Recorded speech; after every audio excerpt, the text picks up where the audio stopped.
Hello guys, the study classes के online classes में एक बार फिर आप सभी का हार्दिक स्वागत है। तो हम जो है एक महाश्रृंखला शुरू कर रहे हैं जिसमें 10th क्लास के जो इम्पोर्टेंट क्वेश्चंस रहेंगे वो करेंगे, जो आपके बोर्ड में आने लायक है वही करेंगे। जो इम्पोर्टेंट है वो पाठ का नाम है अपने विद्युत धारा, और इससे एक सवाल फिक्स आता है। थ्योरी वाले तो आते ही है, लेकिन यहाँ से एक सॉल्व करने वाला सवाल आता है। तो सॉल्व करने वाला हम सवाल देख लेते हैं। मैथ्स वाला आएगा जिसमें आपको कैलकुलेशन करनी पड़ेगी। ठीक है, पहले अपन सवाल पढ़ते हैं। सवाल है, एक घंटे में 50 वोल्ट विभवांतर से कूलाम आवेश को स्थानांतरित करने में उत्पन्न ऊष्मा का परिकलन कीजिए। ठीक है, ऊष्मा का अपने को क्या करना है, परिकलन। जिसमें आपको जो दिया हुआ है वो पहले लिख लेना है। तो दिया हुआ लिख लेते हैं अपन। तो दिया हुआ क्या क्या है, दिया हुआ अपने को एक तो समय दे रखा है 1 घंटा। तो समय आपको दे रखा है 1 आवर, 1 घंटा। सेकंड में बदल दो, 3600 सेकंड। फिर दे रखा आपको v का मान। तो v का मान भी आपको दे रखा है 50। फिर विभवांतर से 96,000 कूलाम, मतलब q का मान भी आपको दे रखा है 96,000। ठीक है, अब अपने को ज्ञात क्या करना है, ज्ञात करना है ऊष्मा का परिकलन, मतलब ऊष्मा का मान ज्ञात करना है। ऊष्मा का मान ज्ञात करना, तो बेहद सिंपल है। पहले अपने पास में ऊष्मा का जो सूत्र है अपन वो लिख लेते हैं। ठीक है, ऊष्मा का अपने पास में सूत्र होता है H बराबर I V T। इसमें I का मान अपने पास नहीं है, V का मान दे रखा है, T का मान अपने को दे रखा है। तो I का मान अपन निकाल सकते हैं धारा वाले से। धारा बराबर होता है अपने पास में I बराबर होता है Q अपॉन T। तो I बराबर हो जाएगा Q का मान आपको दे रखा 96,000। T का मान आपको दे रखा 3600 सेकंड। 2 जीरो से 2 जीरो अपने पास में कट गए, 960/36 I का मान आ गया अपने पास में। अब अपने सूत्र में मान रखते हैं। तो H बराबर हो जाएगा I का मान हो गया 960/36 गुणा V का मान दे रखा आपको 50 गुणा T का मान दे रखा आपको 3600। 36 से 36 कट गए, तो 96 जीरो गुणा 50, और ये 2 जीरो रहे और 2 जीरो गुणा कर लेते 5 संग 30 हासिल के 3, 45 46 47 48, 1 2 3 4 जीरो, 1 2 3 4 जूल आ जाएगा।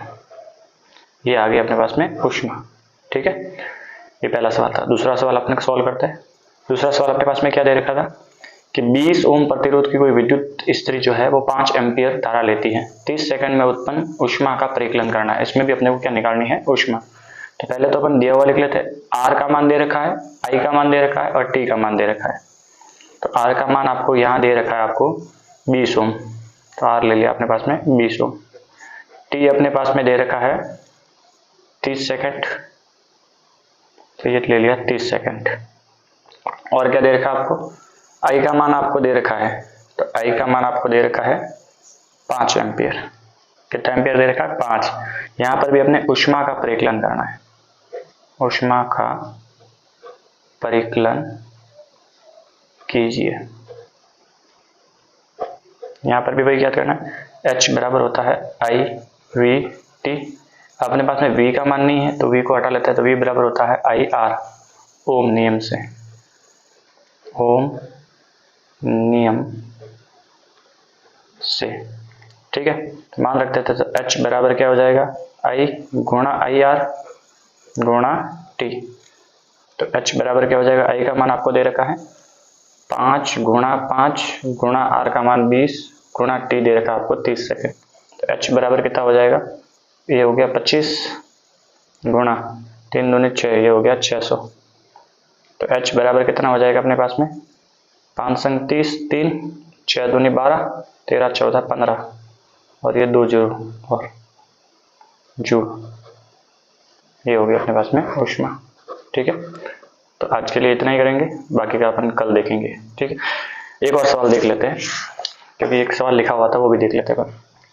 किसी विद्युत हीटर की डोरी कोई तप्त नहीं होती, मतलब कोई विद्युत हीटर है, उस हीटर की जो डोरी है वो तो गर्म ज्यादा नहीं होती है, जबकि तापन अवयव मतलब उसके बाहर का जो अवयव है वो ज्यादा तप्त होता है। तो इसका कारण बताना आपको। तो इसका सीधा कारण है, क्योंकि एक तो ये विद्युत हीटर की जो डोरी है, विद्युत हीटर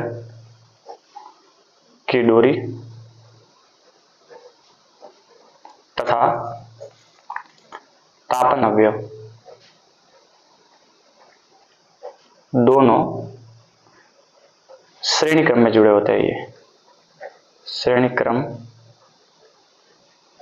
में जुड़े होते हैं। तो ये विद्युत हीटर की डोरी है वो, और ये जो तापन अवयव है, ये दोनों के दोनों कौन से क्रम में जुड़े होते हैं? श्रेणी क्रम में। एक कारण तो ये हो सकता है कि भी ये तप्त होती है कौन? डोरी, जबकि तापन अवयव जो है ये अपने होता है तप्त, ये नहीं होता है। तो इसका कारण एक तो ये हो गया कि दोनों के दोनों श्रेणी क्रम में होते हैं। दूसरा आप कारण ये भी बता सकते हैं कि जो डोरी है का प्रतिरोध कम होता है, प्रतिरोध कम होता है तथा तापन अवयव का प्रतिरोध अधिक होता है। तीसरा कारण और बताना, जूल तापन नियम, जिसमें H समानुपाती होता है R, मतलब कोई वस्तु जितनी अधिक गर्म होगी उसका प्रतिरोध उतना ही अधिक होगा। मतलब ये तो है ऊष्मा और समानुपाती होता है उसके प्रतिरोध के। इसलिए विद्युत हीटर की जो डोरी है वो ज्यादा तप्त नहीं होती, जबकि तापन अवयव है वो ज्यादा तप्त होता है। तो इसके 3 कारण जो है आप बता सकते हो। वापस बता रहा हूं, एक बार देख लो आप कि किसी विद्युत हीटर की डोरी क्यों तप्त नहीं होती है। तो विद्युत हीटर की डोरी और दोनों श्रेणी क्रम में है, लेकिन दिक्कत ये है कि डोरी का प्रतिरोध कम है, जबकि तापन अवयव है उसका प्रतिरोध थोड़ा अधिक है। जूल तापन नियम से देखते हैं तो H समानुपाती होता है R, जहाँ ऊष्मा जो है वो प्रतिरोध के समानुपाती होती है। धन्यवाद।